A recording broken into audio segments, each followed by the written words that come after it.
ଶ୍ରୀମନ୍ଦିର ଜାଣିବା କଥା। ବଢ଼ିଆ କଥାଟିଏ ଆଜି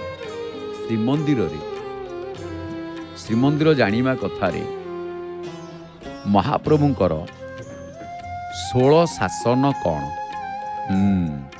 16 ବା 16 ବା 17 ବା 16 ବ୍ରାହ୍ମଣିଆ ଲୋକ ଦେଖାଗଲେଣି। 16 ଶାସନ ପ୍ରକୃତ ବ୍ରାହ୍ମଣ ମାନଙ୍କର ଶାସନ। ବ୍ରାହ୍ମଣ ଶାସକ, କ୍ଷତ୍ରିୟ ପ୍ରକାଶକ, ବୈଶ୍ୟ ପୋଷକ ଆଉ ଶୂଦ୍ର ଉପାସକ।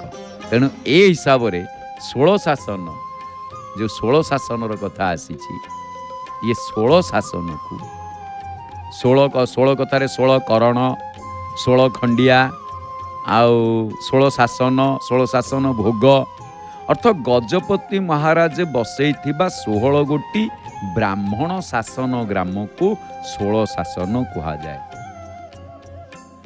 ପ୍ରଥମେ 16 ଗୋଟି ଶାସନ ବା ବ୍ରାହ୍ମଣ ବସ୍ତି 16 ଗୋଟି ଶ୍ରୀକ୍ଷେତ୍ର ପୁରୀରେ ବସାଯାଇଥିଲା, ବସତି ସ୍ଥାପନ କରିଥିଲେ। ତାର ନାମ 16 ଶାସନ। ଭଲ ମନ୍ଦ ହାନି ଲାଭ ବୁଝାସୁଝା ବୁଝାମଣା ଏସବୁ 16 ଶାସନ ବ୍ରାହ୍ମଣ ମାନେ କରୁଥିଲେ। ତେଣୁ ତା ଭିତରୁ ପ୍ରଥମେ ବସେଇଥିଲେ 3ଟି ଶାସନ, ଯେଉଁ 3ଟି ଶାସନ କୁହାଯାଏ କେତେ ଗୁଡ଼ିଏ ମତରେ, କପିଳେନ୍ଦ୍ର ଦେବଙ୍କ ମତରେ, କିନ୍ତୁ 3ଟି ଶାସନ ଯାହା ଆସେ, କେତେ ଗୁଡ଼ିଏ ମତ ଆସିଥାଏ ପ୍ରତାପ ରୁଦ୍ରଙ୍କ ସମୟରେ। କିନ୍ତୁ ଯାହା ବି ହଉ, ଯେଉଁ 3ଟି ଶାସନ ବସେଇଥିଲେ ସେ 3ଟି ପ୍ରଥମେ, ତାପରେ ଏ 3ଟିକୁ ମିଶେଇକି 16ଟି। 3ଟି ହେଉଛନ୍ତି ବିହନ।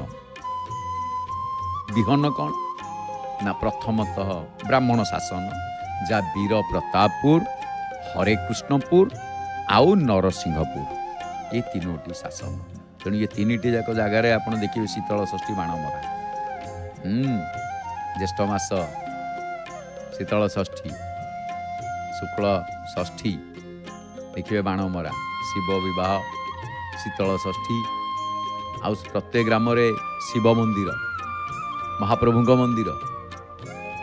ତେଣୁ ଏଇ 16 ଗୋଟି ବ୍ରାହ୍ମଣ, ମୁଖ୍ୟ ବ୍ରାହ୍ମଣ ବସ୍ତି, ଯେଉଁ ବ୍ରାହ୍ମଣ ଯେମିତି ବୀର ପୁରୁଷୋତ୍ତମପୁର, ବୀର ହରେକୃଷ୍ଣପୁର, ବୀର ନରସିଂହପୁର, ବୀର ମିତ୍ରପୁର, ଏମିତି ସବୁ ଯେତିକି 16ଟି ବ୍ରାହ୍ମଣ ଶାସନ, ତାଙ୍କୁ 16 ଶାସନ କୁହାଯାଏ। ତେଣୁ ପ୍ରତିବର୍ଷ କାର୍ତ୍ତିକ ଶୁକ୍ଳ ସପ୍ତମୀ ଦିନ ଶ୍ରୀମନ୍ଦିର ମୁକ୍ତିମଣ୍ଡପ ପକ୍ଷରୁ ଠାକୁରଙ୍କୁ ଲାଗି ହେଉଥିବା ବିପୁଳ ପରିମାଣରେ ଭୋଗ ଅର୍ପଣ କରାଯାଏ, ଯାହାକୁ କୁହାଯାଏ 16 ଶାସନ ଭୋଗ।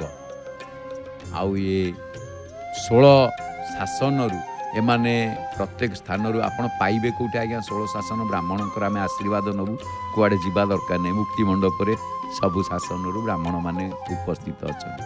ସେଠି ଆପଣ ତାକୁ ବ୍ରହ୍ମଗାଦି, ବ୍ରହ୍ମାସନ ବୋଲି କୁହାଯାଏ। ସେଠି ଆପଣମାନେ ତାଙ୍କଠାରୁ ଆଶୀର୍ବାଦ ନେଇପାରିବେ। ଆଉ ଆଶୀର୍ବାଦ ନେଇକି ଆପଣ ନିଜ ଯେତେବେଳେ ଆସିବେ ଆଶୀର୍ବାଦ ନେଇପାରିବେ, ଯଥେଷ୍ଟ ବିଭୁ କୃପା ଲାଭ କରିପାରିବେ। କାରଣ ଭୂସୁର ବୋଲି କୁହାଯାଏ, ପୃଥିବୀର ଦେବତା। ତେଣୁ 16 ଶାସନ। ଶାସନ କହିବାର ଅର୍ଥ ଶିକ୍ଷକ କ'ଣ କରନ୍ତି ନା ଶାସନ କରନ୍ତି ପିଲାମାନେ। ଶାସ ଶବ୍ଦରୁ ଯାହା ଶିଷ୍ୟର ଉତ୍ପତ୍ତି। ତେଣୁ ଏଠି ଯାହାକୁ ଆପଣ ଦେଖିବେ ବ୍ରାହ୍ମଣ ଶିକ୍ଷକ, କ୍ଷତ୍ରିୟ ରକ୍ଷକ, ବୈଶ୍ୟ ପୋଷକ, ଶୂଦ୍ର ସେବକ। ତେଣୁ ଶିକ୍ଷକ ଯିଏ ଶିକ୍ଷା ପ୍ରଦାନ କରନ୍ତି, ମୁଖ୍ୟ କଥା। ତେଣୁକରି ସେ ଶିଷ୍ୟକୁ ଶାସନ କରନ୍ତି। ତେଣୁ ଏଠି 16 ଶାସନ କଥା ଯେଉଁ ଆସିଛି, 16 ଶାସନ ଗଜପତି ମହାରାଜ ବସେଇଥିବା 16 ଗୋଟି ବ୍ରାହ୍ମଣ ଶାସନ ଗ୍ରାମକୁ 16 ଶାସନ କୁହାଯାଏ। ଏବେ ଆସନ୍ତୁ, ଆମେ ଶୁଣୁଥିଲେ ଶ୍ରୀମନ୍ଦିର ଜାଣିବା କଥାରେ 16 ଶାସନ କ'ଣ। ଏଥର ଆମେ ଆଗକୁ ଯିବା। ବିଷୟବସ୍ତୁ ଆସନ୍ତାକାଲି ଅଶୋକାଷ୍ଟମୀ। ଆସନ୍ତାକାଲି ଅଶୋକାଷ୍ଟମୀଟି